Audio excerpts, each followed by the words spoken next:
ازيكم يا حبايبي عاملين ايه؟ يا رب تكونوا بخير ان شاء الله. وحشتوني. النهارده باذن الله هنعمل اكله عامه المصريين او الدول الخليجيه او اي دوله بتنزل بتاكلها، وهي الممبار او العصبان.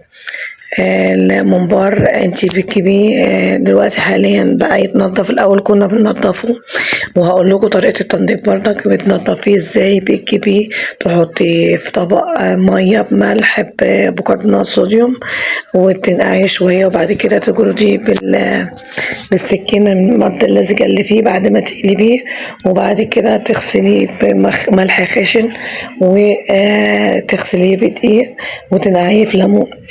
هنعمل ممبار، هنقطع بصل زي ما حضراتكم شايفين كده، وهنحطه في الحلة. ونكون حاطين في الحلة زيت. طبعا المحشي عامة بيحب الزيت الكتير، فزي ما حضراتكم شايفين أنا حطيته في الحلة على النار. هيتحمر. هكون محضرة طماطم زي ما انتم عارفين، نحطها أول لما البصل تتحمر، ونحط البهارات بتاعتها 7 بهارات، وملح وفلفل، ولو انت عايزاه مشطشط شوية بتحطي له حبة شطة.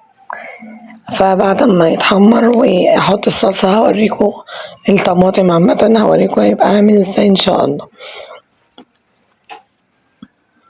ما تنسوش تصلوا على النبي يا حبايب قلبي، ربنا يبارك لكم ان شاء الله. طبعا احنا سايبينها زي ما حضراتكم شايفين كده. زي ما حضراتكم شايفين كده احنا حطينا على النار. اول لما اتحمرت حطيت لها الصلصة بتاعتها او الطماطم اللي فرمتها، وحطيت التوابل كلها بتاعتها، وهقلب وهسيبها لحد ما تتسبك. هوريكم شكلها يا حبايب قلبي بعد ما تتسبك هتبقى عاملة ازاي. ما تنسوش يا حبايب قلبي تصلوا على النبي عليه افضل الصلاة والسلام.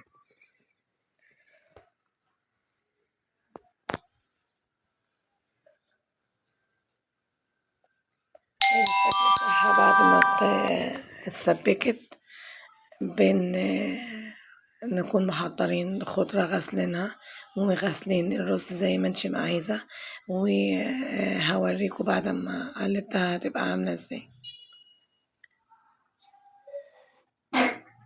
ادي حضراتكم بعد ما قلبتها وحطيتها في طبق زي ما حضراتكم شايفين كده. عندي حبة بتنجان كيلو، قورته. وادي الحلة حطيت فيها، الحلة اللي انا كنت عاملة فيها التقلية، حطيت فيها مية، ورق لورا، فصين حبايين، قرفة، ملح. بحطها على النار واوطي عليها لغاية لما نحشي الممبار، ونسيبها تغلي. لازم يا حبايب قلبي تغلي. فانا زي ما قلت لكم كان عندي حبة بتنجان قورتهم زي ما حضراتكم شايفين كده. احشيهم الاول قبل ما احشي الممبار عشان ما يلقطوش من طعم الممبار، وهسويهم لوحدهم. انا عندي شوربة، لما بتفضل الشوربة بسويهم بالشوربة، او بفرزها في الفريزر واسويها بالشوربة. طيب اللي مش عارف يعمل الممبار يعمله ازاي؟ بجيب الممبراية بقطعه زي ما حضراتكم شايفين بالحجم دوت، وامسك الممبراية بصباعيني زي ما حضراتكم شايفين، واحشيه زي البتنجان بالظبط. بعد ما بحشيه يا حبايبي ما بحشروش على الاخر، يعني ما بملهوش كتير، بأحشيه حبة صغيرين وأبططه، بحيث إن إحنا لما نحطه في الشوربة ما يفرقعش. ماشي زي ما حضراتكم شايفين كده ببططه. بعد ما يتحشي ويستوي والله العظيم هيطلع جميل. زي ما حضراتكم شايفين لازم يتبطط بالطريقة دي، ويتنفض أو يتنضف من الرز اللي فيه زي ما حضراتكم شايفين كده. بحشي الكمية بتاعتي اللي أنا عايزاها، ولما المية تغلي هوريكم هنعمل ايه. اوريكم واحدة تانية عشان طبعا في طبعا عرايس مش عارفين هيجي بقى اكل ده جديد عليهم، وما بيقفوش في المطبخ كتير.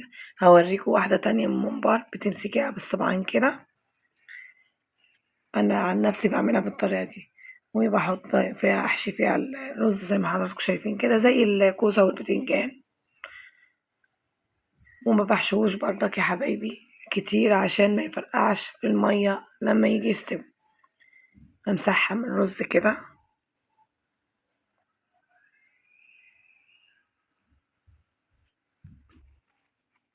يبقى شكلها كده.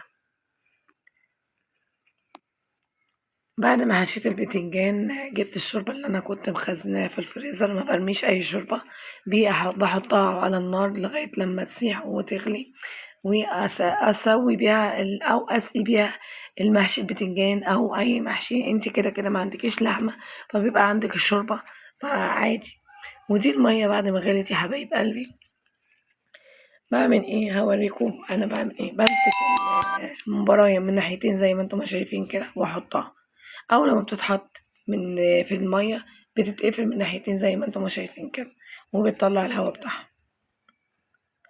وهوريكم بعد ما احط الكمية كلها، هوريكم شكلها بعد ما بتحطها في المية السخنة على طول بتكش من ناحيتين، ما بتفرطش المية بتاعتها زي ما حضراتكم شايفين كده اهو. من ناحيتين اللي قفلت عشان ما تطلعش الرز.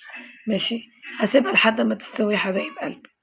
بتاخد من تلت ساعة لنص ساعة سوا على النار. بطلعها على طول، ما بسيبهاش في الرز في الشوربة بتاعتها او في المية بتاعتها. ليه؟ عشان لو انت سبتها في المية بتاعتها بيفرقع. ماشي، وبيستوي اكتر من اللازم. اول لما يستوي تروحي طافية عليه، وتروحي حاطاه مطلعاه في طبق. وطبعا بتكوني قادحة الزيت، تعرفي ازاي ان هو استوى. تطلعي واحدة في الطبق زي ما حضرتك شايفين كده، وتطلعي بالمعنى حبة رز وتشوفيهم تدوقيهم.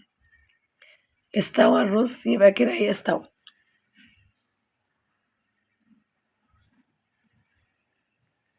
طبعا انا دقتها طعمها جميل تحفة. انا احبه مسلوق او مطعم، الاتنين.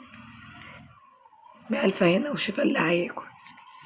بعد ما طلعته يا حبايب قلبي حطيت زيت على النار وحمرته. هوريكم الشكل بتاعه بعد ما حمرته، هوريكم الشكل النهائي بتاعه بعد ما غرفت الاكل كله. طبعا الشوربة بتاعت الممبار انا ما برميهاش، بيبقى لها طعم جميل زي الشوربة بتاعت اللحمة او الشوربة بتاعت الطيور عامة. وده يا حبايب قلبي الشكل النهائي. عملت معاكم الممبار وعملت معاكم محشي البتنجان والشوربة.